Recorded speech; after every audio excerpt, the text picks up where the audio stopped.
Halo, kita bertemu lagi.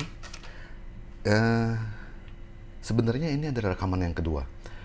Saya di sini mau menjelaskan bagaimana cara saya memburn bootloader Arduino ke dalam chip ATmega ini. Sebelumnya saya sudah merekam, tapi ternyata saya memiliki masalah dengan bot programmer saya ini. Jadinya banyak error. Jadi daripada kalian harus melihat saya berkutat dengan uh, bot ini yang tidak terdetek sama komputer saya, jadi saya rekam ulang. Jadi ceritanya, saya mau burn bootloader itu, ada bagian yang bot ini tidak terdetek karena soket USB-nya yang jelek, jadi sering copot pasang, jadi dia pin yang kecilnya itu sudah rusak. Dan yang satu lagi adalah pada saat saya burn, walaupun berhasil tapi selalu memberikan respon error. Jadi daripada kalian nanti bingung melihat ada banyak error, jadi ini saya rekam ulang. Cuma kali ini karena saya sudah cukup sering menemukan masalah dengan yang programmer ini ya. Sebenarnya chipnya bagus, tapi koneksinya ini, soketnya ini sering sekali rusak. Jadi ini saya udah punya tiga bot ini, sama yang terakhir sudah ada 3 bot yang saya beli dan semuanya bermasalah di konektornya. Jadi ya sudahlah. Saya kan sudah sempat ada bilang juga kalau saya ada membuat programmer saya sendiri, versi saya sendiri. Kalau di sini dia pakai chip FTDI FT232RL, saya pakai yang lebih kecil, versi yang lebih kecil. Lebih kecil tapi tidak berarti dia lebih jelek. Saya pakai FT230XS, XS, extra small. Dan setelah saya bermasalah semalam, saya akhirnya memutuskan untuk menyelesaikan bot saya buat, dan ini hasilnya. Bisa dilihat, chipnya kecil sekali. Oke. Dan saya membuat ini menggunakan ini soket USB Type B yang biasa dipakai di printer dan juga dipakai di Arduino Mega 2560. Ini jauh lebih bandel ya. Jadi mau cepat pasang tidak akan bermasalah. Dan kita bisa pakai kabel printer yang sudah ada, kabel programmer untuk buat Arduino Mega yang sudah ada, atau ya bisa cari buat kabel yang lebih panjang. Saya kebetulan mendapatkan kabel ini cukup bagus juga ini, dilapisi dengan nilon jadi tidak akan mudah rusak. Oke, jadi kembali lagi ke masalah kita untuk memburn bootloader Arduino ke dalam chip ATmega. Sekaligus ini saya mau menguji coba programmer saya yang baru ini. Semoga tidak bermasalah ya. Tapi seharusnya tidak, karena sudah sempat dites beberapa kali. Oke. Nah, saya pakai warna biru. Semua LED-nya di sini adalah biru semua untuk powernya TX RX itu. Karena saya suka warna biru.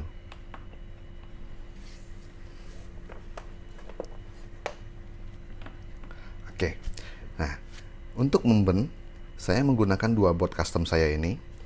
Breakout bot yang 2 ini sebenarnya sama. Perbedaannya hanya pada soketnya. Yang satu menggunakan ZIF socket, zero insertion force. Jadi tidak ada force untuk menekan masuk ke dalam. Nah, yang ini yang normal. Kita harus tekan untuk dia bisa masuk ke dalam soketnya. Ini dipakai kalau kita jarang bongkar pasang. Walaupun bisa juga kita beli pinset khusus untuk IC yang pernah saya tunjukkan. Nah, tapi kalau untuk untuk memprogram jauh lebih bagus kita pakai yang begini karena tidak akan merusak kaki-kaki dari IC tersebut.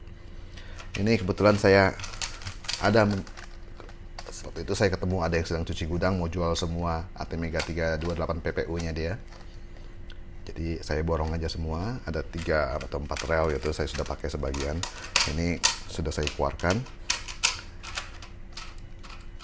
ATmega bawaan dari sananya sebenarnya sudah ada bootloader juga, tapi bukan bootloader Arduino. Jadi kita tidak bisa isi program menggunakan Arduino IDE yang kita program dengan bahasa pemrograman Arduino. Jadi kita harus memprogram dengan bahasa yang lebih rendah lagi, pakai C, dengan menggunakan Atmel Studio. Dan tentunya untuk pemula seperti saya yang masih newbie di microcontroller itu akan cukup bikin pusing juga, karena bahasanya itu bahasa tingkat levelnya level hardware. Nah, Arduino ini lebih high level, jadi kita lebih mudah untuk mengerti saat kita membaca codingnya. Itulah yang membuat saya jadi sangat tertarik sekali, karena wah, ini mudah sekali kita mempelajarinya gitu. Nah, tapi untuk bisa memprogram itu kita harus mengganti bootloadernya, kita harus memflash bootloadernya menggunakan bootloader Arduino. Nah, caranya kita harus menghubungkan 2 board ini. Jadi ini saya pakai sebagai pemrogramnya. Kita juga bisa pakai USB ASP, tapi saya lebih suka cara ini karena ada kontrol yang bisa mempercepat. Nah, di bawah ini ada ISP, ada port untuk ISP-nya, untuk programmingnya. Ini ada MISO, SCK, reset, VCC. Mungkin semoga kelihatan jelas. Kalau tidak jelas bisa cek di wiki, ada gambar yang lebih jelas dan ada skemanya juga. Nah, semua ini MISO dihubungkan ke MISO yang sebelahnya, SCK ke SCK-nya, VCC, MOSI, ground, dan reset. Nah, kecuali yang reset. Yang reset ini harus kita hubungkan. Jadi dari reset yang target mau diprogram dihubungkan dengan pin D10. Nah, untuk menghubungkannya itu saya tidak memakai kabel satu-satu ya, saya membuat kabel menggunakan IDC socket ini. Kabel IDC socket ini ada macam-macam pinnya. Ini saya pakai yang pin sesuai dengan yang kebutuhan kita di sini, adalah 3x2 ya, ada 2 baris. Nah, saya bikin dulu dua-duanya. Kalau di RJ45, kalau untuk kabel network itu kita sebutnya kabelnya straight. Jadi pin satu ke yang satu lagi, pinnya jadi sama, tidak ada yang di cross, tidak ada yang ini, 1 ke 1 dan seterusnya sampai 6. Nah, untuk yang resetnya itu ada di kabel nomor 5, dia kan 1, 2, 3, 4, 5, 6. Nah, kabel yang nomor 5-nya ini saya potong dan saya keluarkan menggunakan pin DuPont. Ini supaya bisa saya connect ke pin D10. Oke, kita hubungkan dulu seperti ini. Dan ini hubung ke D10. Begitu kira-kira. Jadi ini akan saya isi dengan program yang akan memprogram IC di sini dengan bootloader. Oke, ini saya cepat sebentar. Sekarang saya mau tunjukkan bagaimana caranya. Ini saya siapkan dulu.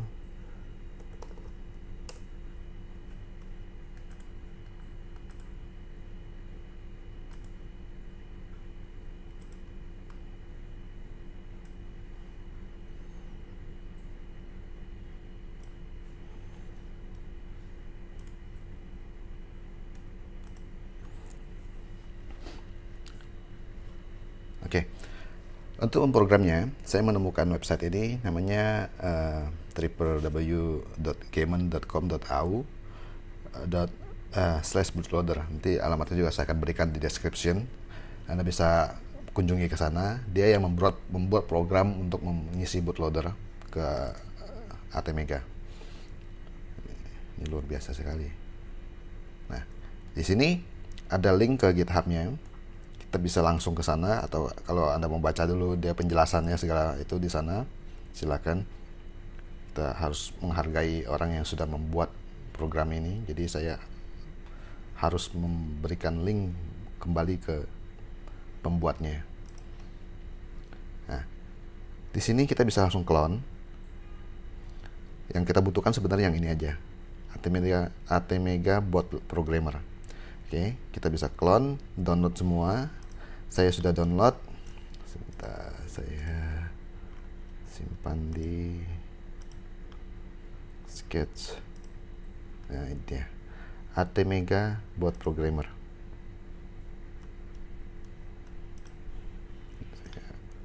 Ya.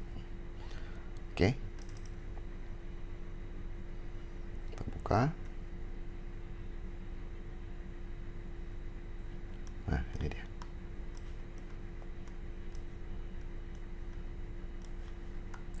Sebentar, kita cek programmer kita apakah terdetek. Oke, tidak ada masalah. Kemudian di sini perlu diperhatikan adalah koneksi serialnya, karena kita akan membutuhkan. Nah, ini koneksi serialnya menggunakan 115.200. Ini diingat ya, 115.200 baud rate-nya itu, karena nanti kita akan membutuhkan untuk membuka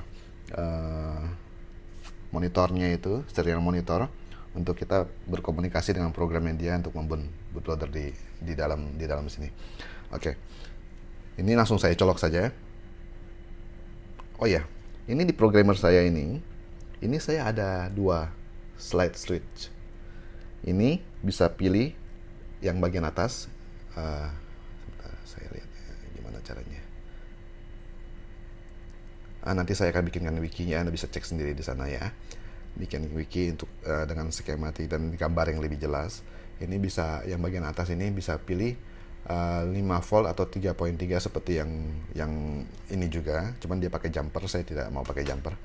Nah, kemudian di bagian bawah ini ada pilihan untuk power on atau power off. Jadi kalau kita pilih power on, dia akan power dari USB sini, powernya dia akan diteruskan ke sirkuit. Kalau kita power off, powernya dia tidak akan diteruskan ke sirkuit, jadi sirkuit harus punya power sendiri. Jadi kita bisa memprogram sirkuit yang sedang menyala seperti yang pernah saya tunjukkan di episode yang pertama. Tapi ini tidak ada digital isolator ya. Jadi tetap ada risiko kalau misalnya ada korslet atau apa. Nah, tapi bisa digabungkan juga dengan digital isolator, tapi powernya harus on.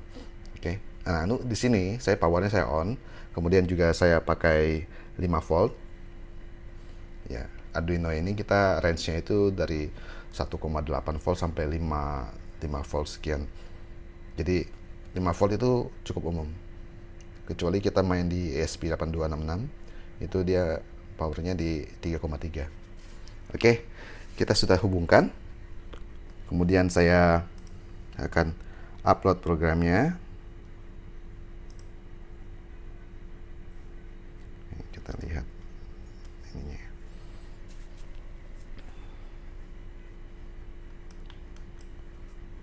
Lancar sekali programmernya.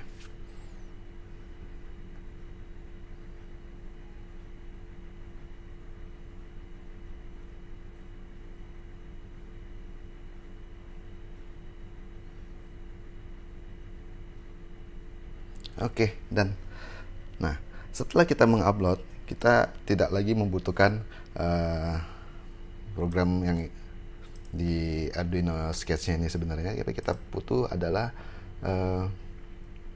yang kita butuhkan adalah serial monitornya.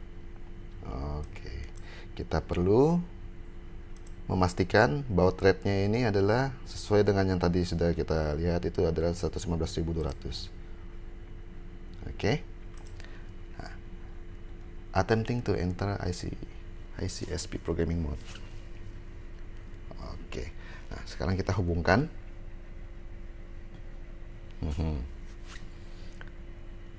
Perlu diperhatikan pada saat kita meletakkan chip ini adalah, ini dia ada bagian yang ditandai, ada bulat dan ada sedikit coaknya di atas ini. Ini adalah pin nomor 1.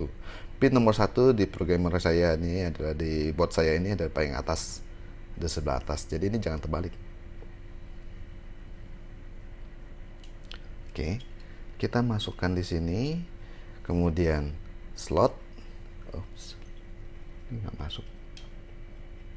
Oke, masukkan slot, dan di serial monitor itu kita bisa input C untuk bahwa ini ready. Kemudian kita bisa memilih L untuk lilipat kalau kita pakai 8 MHz ini, karena clocknya ini saya pasang 16 MHz, ini ada kita pakai yang U. Jadi ini akan diprogram bootloader sebagai Arduino Uno. Oke. Type Q to quit, V to verify, G to program. Oke, kita pilih G. See? Dan tidak ada masalah apapun, kita bisa langsung lepaskan IC-nya. Ini sudah selesai. Masukkan IC berikutnya.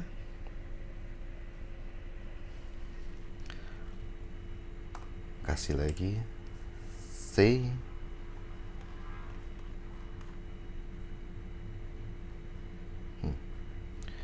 Ini mungkin IC-nya tidak pas. Kita clear dulu.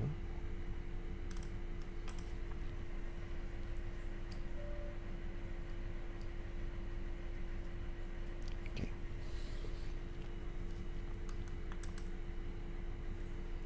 Kita kasih U. Oke, G.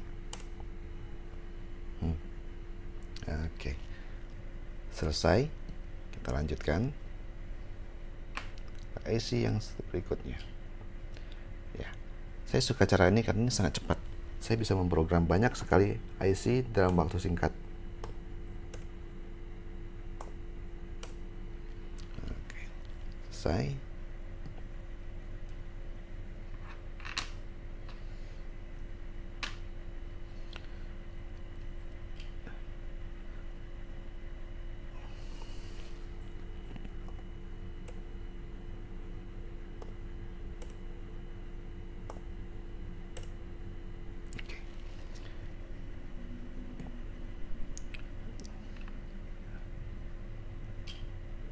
Ini ada 3 lagi.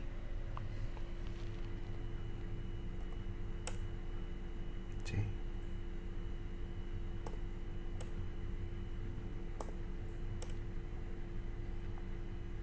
Oke.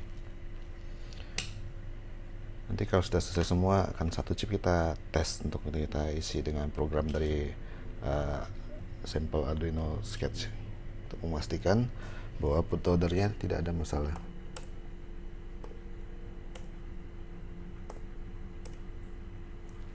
Oke, yang terakhir ya.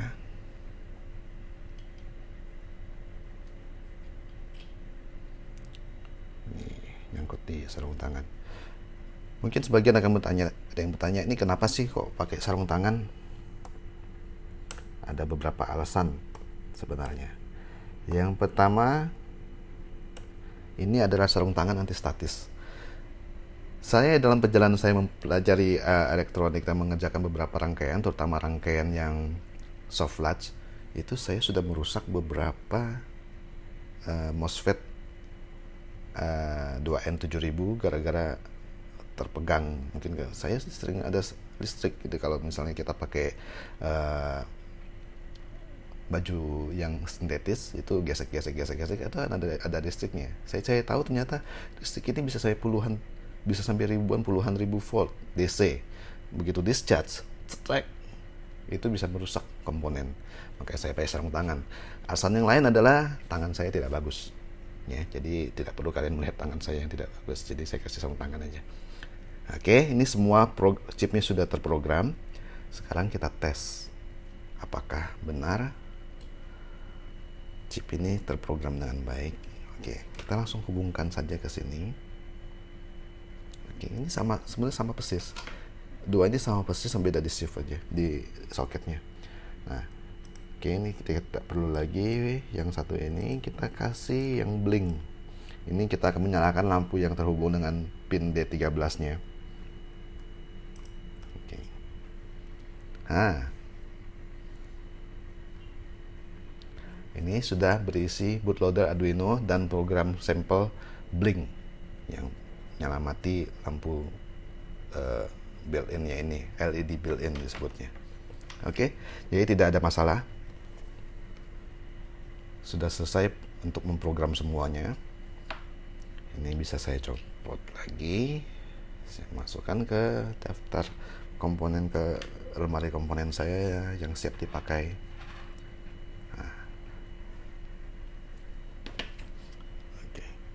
Bila ada yang tertarik dengan USB UART ini, boleh tinggalkan pesan ke saya. Ini karena saya tidak semuanya saya buat. Ini masih dalam bentuk PCB polos. Tapi kalau misalnya ada yang mau beli PCB-nya saja, karena saya bikin cukup banyak, juga boleh tinggalkan pesan. Tapi kalau misalnya mau yang sudah di solder ini, saya juga belum hitung ini komponennya perlunya berapa banyak. Nah, oh iya, ini seperti saya bilang, dia bisa on off power. Bagaimana kalau kita sekalian di sini saya akan mentes dengan LED yang kemarin sudah saya tunjukkan itu. Wah, bagaimana sih? Bisa gak sih kita program ini? Program langsung dari sini. Pertama kita harus memilih mode power off. Oke. Mode power off. Tetap 5 volt, tidak ada masalah. Kemudian saya pasang ini butuh karena tidak ada header di sini.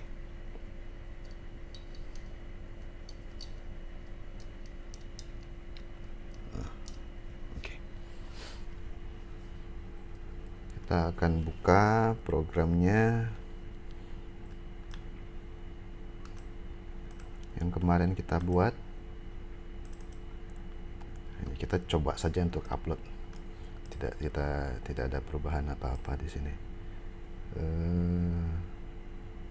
Oh, bukan yang ini soft launch. Episode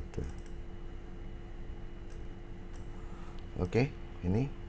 Oh, kemarin saya ada rubah ini max count-nya jadi 30. Ini 35, kemarin agak cepat. Oke. Ya. Kita coba langsung upload. Ya, tidak ada masalah. Ini berfungsi dengan baik. Power off-nya, power on off. Oke. Ini kalau kita angkat, ini lampunya akan nyala lagi. Nah. Oke. Mungkin ada yang bertanya, kenapa sih kita harus memprogram dengan mode power off atau power on, dan kapan kita perlu pakai itu? Kenapa tidak bisa kita program IC-nya saja? Sebenarnya bisa, tapi ada kalanya kita membuat rangkaian yang membutuhkan daya yang cukup besar. Mungkin rangkaian yang lebih rumit nantinya akan ada yang pakai mungkin sensor segala, yang mungkin voltasenya juga mungkin berbeda, ada yang connect dengan relay dan segala macam, yang pemakaian current-nya sudah cukup besar, yang sudah tidak bisa diakomodir lagi oleh USB. Nah, pada saat itu ya kita bisa copot saja IC-nya untuk diprogram di tempat yang terpisah, kemudian pasang lagi. Tapi kita tidak bisa untuk debug. Kalau untuk debug kan kita perlu ada koneksi dengan serial ya. TX-RX-nya harus terkoneksi dengan board seperti ini untuk bisa kita lihat di serial monitor. Kita bisa debug message yang kita pasang di program. Nah, pada saat itu kita akan perlu untuk menghubungkan programmer ini dengan rangkaian yang sedang menyala, karena kita harus tahu bagaimana hasil debug pada saat rangkaian itu sedang bekerja.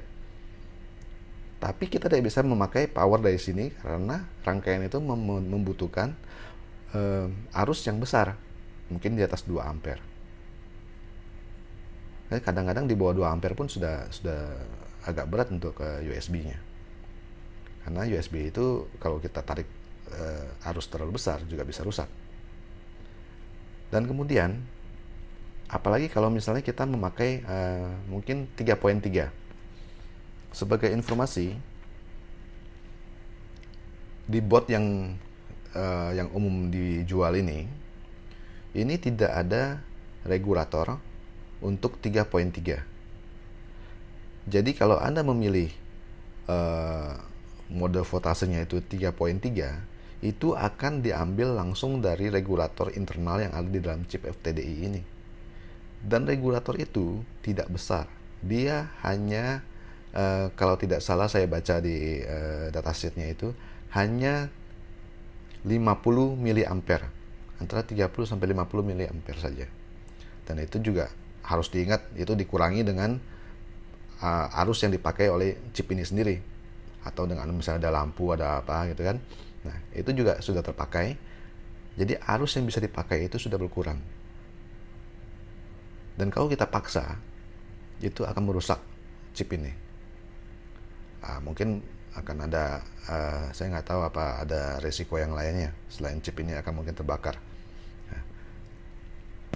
Di board yang saya buat ini, saya tidak mengambil 3.3 volt itu dari regulator internal dari chip FTDI-nya. Tapi saya ada pasang satu regulator khusus untuk 3.3. Ini sekitar 300 mA bisa disuplai dari sini. Saya kira itu 300 mA juga sangat cukup memadai untuk kalau ada yang main dengan ESP8266 atau microcontroller lain yang membutuhkan arusnya 3.3, karena biasanya tidak terlalu besar kalau kita pakai main di sana. Nah, tapi itu kita pakai ada yang khusus di sini, ada regulator khusus yang saya pasang di sini yang bisa mensuplai 3.3 sebesar 300 mA. Anggaplah itu dipakai juga oleh untuk menyalakan chip dari FTDI ini, menyalakan lampu dan segala macam. Anggap saja kurangi dengan 100 mA, masih ada 200 mA yang bisa dipakai. Nah, itu jauh lebih aman daripada diambil langsung dari chip ini, seperti pada board-board yang pada umumnya. Jadi bila ada yang tertarik bisa tinggalkan pesan. Mungkin saya harus buat dulu, karena ini semalam saya hanya buat 3, karena ya penasaran saja. Ini saya yakin saya bisa buat yang lebih bagus daripada yang dijual di pasaran, karena saya yang rancang sendiri, saya tahu isinya seperti apa. Ini saya ikuti standar dari standar skema kebutuhan dia, komponennya, ukurannya bagaimana, itu semua saya ikuti dari pabrikan chip FTDI-nya sendiri. Mereka ada memberikan datasheetnya, saya ikuti datasheetnya dari sana. Jadi seharusnya lebih bagus, ya. Dan ya ini lebih stabil sih so far. Ya, itu saja. Sampai jumpa di video lain kali. Ini dasar-dasarnya saya harus bagikan dulu supaya nanti pada saat kita berbicara mengenai project-project yang lebih kompleks tidak bingung dengan yang kecil-kecil ini. Oke, sampai jumpa dengan video berikutnya. Terima kasih. Jangan lupa subscribe untuk terus mendapatkan update terbaru.